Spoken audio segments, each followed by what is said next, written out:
28 гвардия памятшылар саябағында Кеңес әскерінің Ауған жеріне шығарылғанына 36 жыл толуына байланысты үлкен іс-шара өтті. Іс-шараға бұл жолы Алматының жастары көп қатысты. Мектеп оқушылары, студенттер, әскери бөлімшелерде де көп жастар келді.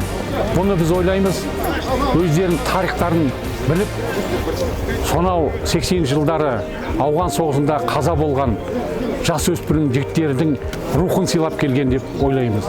Жастарымыздың бүгінгі тәрбиесі өте биік деңгейде деп түсінеміз.